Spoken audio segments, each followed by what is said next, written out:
वेदों और पुराणों के अनुसार महादेव को जानना ही महादेव की पूजा अर्चना के बराबर माना गया है। लेकिन महादेव की आराधना करना और सनातन ज्ञान को समझना जितना सरल है उतना ही कठिन है उनके गुण तत्वों को समझना। महादेव के रहस्य को आप जितना समझने की कोशिश करोगे उतना ही आप उनकी गहराइयों में डूबते जाओगे। हमारे सनातन धर्म में त्रिमूर्ति यानी ब्रह्मा विष्णु महेश को ही सबसे ऊपर माना जाता है और उन्हीं से ही ये ब्रह्मांड चलता है। लेकिन बहुत ही कम लोग जानते हैं कि इन त्रिमूर्ति से भी ऊपर कोई है जिनसे ये पूरी सृष्टि चलती है। जिस सृष्टि में ऐसे कई सारे ब्रह्मांड है और हर ब्रह्मांड के अपने अपने त्रिदेव है। तो आज के इस वीडियो में हम जानेंगे कि आखिरकार वो कौन है जो इन त्रिमूर्ति से भी ऊपर है और जानेंगे कि ईश्वर भगवान और देवता के बीच में क्या अंतर होता है। फैक्ट हाउस के इस वीडियो में आपका दिल से स्वागत है। वैसे तो देवों के आदि देव केवल शिव को ही माना जाता है क्योंकि वही स्वयंभू है। लेकिन कोई नारायण को परब्रह्म मानता है तो कोई आदि शक्ति को,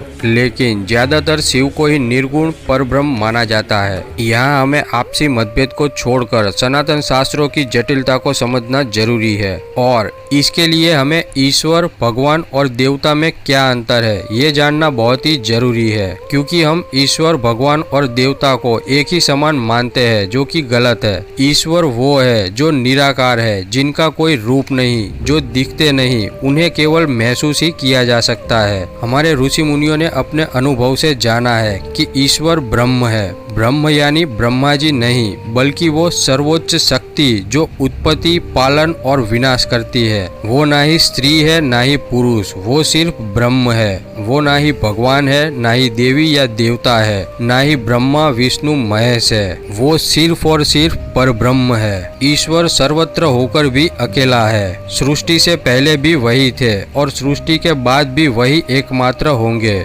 ईश्वर सभी की आत्मा में है और सभी की आत्मा ही ईश्वर है, इसीलिए उन्हें परमेश्वर और परमात्मा भी कहा जाता है। ईश्वर जिसमें ईश का मतलब होता है इच्छा और वर का मतलब होता है वरदान, यानी इच्छा को वरदान के रूप में देने वाला, जिन्हें केवल ध्यान से ही महसूस किया जा सकता है और ध्यान के दौरान की गई सारी इच्छाओं को वो वरदान के रूप में अवश्य देते हैं। भगवान यानी भूमि गगन वायु आकाश और नीर, जिनकी इन पंच तत्वों पर पकड़ है और पांचों इंद्रियों पर विजय हासिल कर ली है, जो जन्म मरण के चक्र से मुक्त है और वो कहीं भी जन्म लेकर कुछ भी करने की क्षमता रखता है, वही भगवान है। भगवान को ईश्वर नहीं कहा जा सकता, लेकिन वे ईश्वर तुल्य है, इसीलिए भगवान शब्द को ईश्वर परमात्मा परमेश्वर के रूप में भी उपयोग किया जाता है। ईश्वर एक ही है, उनका कोई अवतार नहीं और जो अवतार लेते हैं वही भगवान है। यानी भगवान विष्णु और भगवान शिव और उनके अवतारों को भगवान कहा जाता है और इनके स्त्रीलिंग रूप को भगवती कहा जाता है। मतलब कि ब्रह्मा विष्णु महेश राम कृष्ण और बुद्ध ये सभी ईश्वर नहीं लेकिन भगवान है।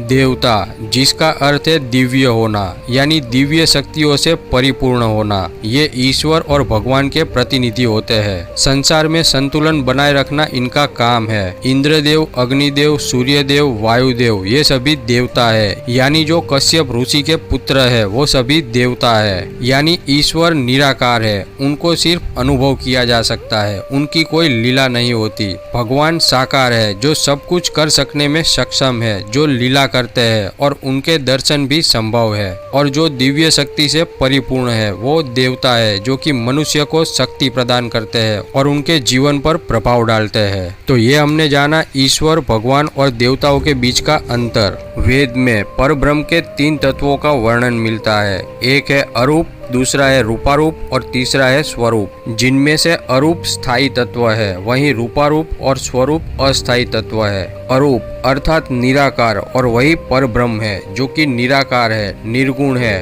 अनंत है एवं आदि है, जिनका कोई रूप नहीं, वही परम तत्व है और उन्हें ही सदाशिव कहा गया है और वही परम सत्य है। इनके दर्शन नहीं किए जा सकते क्योंकि इनका कोई रूप नहीं, केवल कठोर साधना से ही इनका अनुभव किया जा सकता है। साधु इनके अनुभव के हेतु ही युगों तक साधना करते हैं और इन्हें प्राप्त करना ही मानव जीवन का परम उद्देश्य है। दूसरा तत्व है रूपारूप। यानी आदि शक्ति, जो कि निराकार को आकार देती है और वो शक्ति रूप में अनेक दिशाओं में व्याप है। इनके दर्शन एवं अनुभव किया जा सकता है, लेकिन इनका कोई स्थायी रूप नहीं है। यही ब्रह्मांड के हर अणु को शक्ति प्रदान करती है। शक्ति के बिना ब्रह्मांड के किसी भी कार्य को करना असंभव है। ब्रह्मांड की रचना करना भी ब्रह्मा जी के लिए असंभव हो रहा था। तब उन्होंने आदि शक्ति की सहायता से ही सृष्टि की रचना की थी। तीसरा तत्व है स्वरूप, यानी सत्यनारायण, और वही त्रिमूर्ति यानी त्रिगुणा देव है, अर्थात वही ब्रह्मा, विष्णु और महेश है। वही देवों में इंद्र, आदित्यों में सूर्य एवं मनुष्य में मनु है।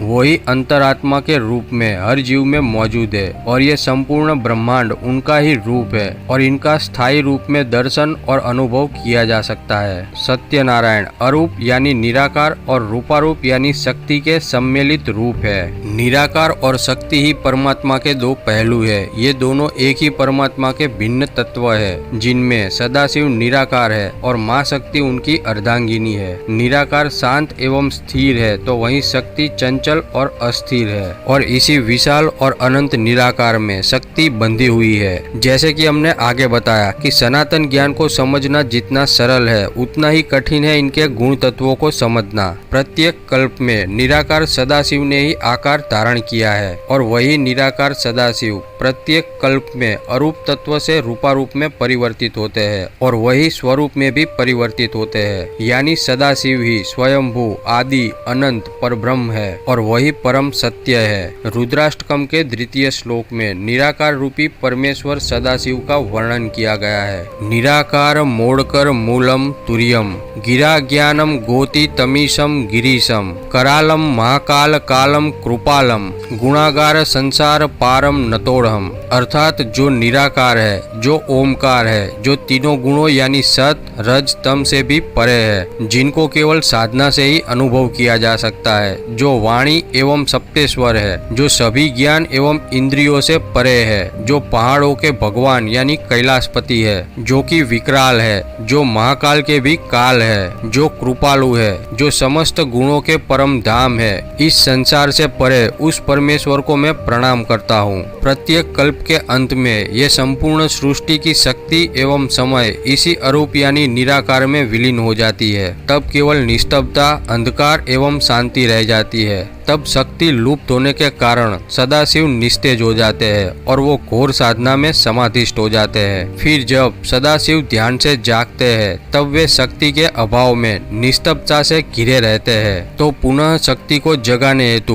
वह हुंकार लगाते हैं और उनकी यही हुंकार ओमकार है। इसी ओमकार में शिव की शक्ति विराज करती है। फिर इसी शक्ति और निराकार सदाशिव के मिलाप से पुनः एक नए कल्प का आरंभ होता है और इन्हीं के मिलाप से एक दिव्य लिंग का निर्माण होता है और उसे ही हम शिवलिंग से जानते हैं। और यही शिवलिंग इस सृष्टि का प्रतीक चिन्ह है, जिसमें जो उभरा हुआ भाग है वही सदाशिव है और शेष भाग आदि शक्ति है और इसे ही हिरण्यगर्भ भी कहा जाता है, जहाँ से प्रत्येक कल्प में सत्यनारायण स्वरूप में शिव शक्ति का ही आविर्भाव हुआ है, जो कि सदाशिव के अरूप और आदि शक्ति के रूपारूप का मिला हुआ स्वरूप है। और इस संपूर्ण सृष्टि में एक ही सत्यनारायण है, जिसे हम भगवान विष्णु के विश्व स्वरूप से जानते हैं और वही ब्रह्मा, विष्णु और महेश है। इस सृष्टि में अनेक ब्रह्मांड है, जिसमें हर ब्रह्मांड में ब्रह्मा, विष्णु और महेश होते हैं, जो कि अंतरात्मा के रूप में हर जीव में मौजूद है और ये सारे ब्रह्मांड सत्यनारायण का ही रूप है। तो ये हमने जाना कि कैसे अरूप यानी निराकार सदाशिव सबसे पहले अपनी हुंकार यानी ओमकार से रूपारूप यानी शक्ति को जागृत करते हैं और फिर अरूप और रूपारूप के मिलाप से हिरण्यगर्भ यानी शिवलिंग उत्पन्न होता है, जिसमें से स्वरूप यानी सत्यनारायण अवतरित होते हैं, जो कि अरूप और रूपारूप का मिला हुआ स्वरूप है। प्रत्येक कल्प के आरंभ में सत्यनारायण से ही सृष्टि की रचना का आरंभ होता है, जिसमें सबसे पहले इनकी नाभि से जन्म लेते हैं महाब्रह्मा।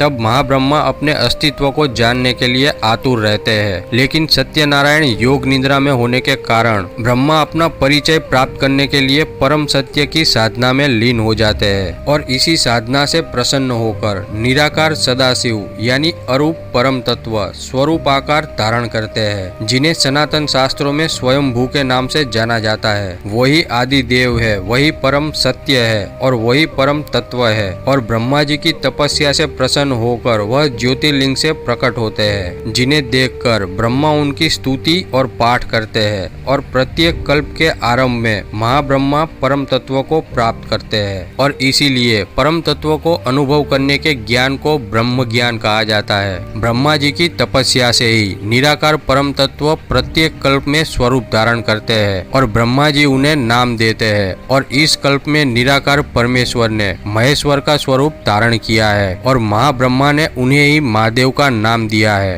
वेदों और पुराणों में सदाशिव के 5 मुख दिखाए गए हैं और ये 5 मुख उनके अलग अलग कल्पों में लिए गए अलग अलग स्वरूपों में से मुख्य 5 स्वरूप है। इसीलिए इन्हें पंचमुखी सदाशिव से भी जाना जाता है। पश्चिम दिशा के मुख का नाम सद्योजात है, जिसका अर्थ है भव्य स्वरूप, जो कि 16 वर्षीय बालक स्वरूप है। उत्तर दिशा का मुख वामदेव है, अर्थात विकारों का नाश करने वाला।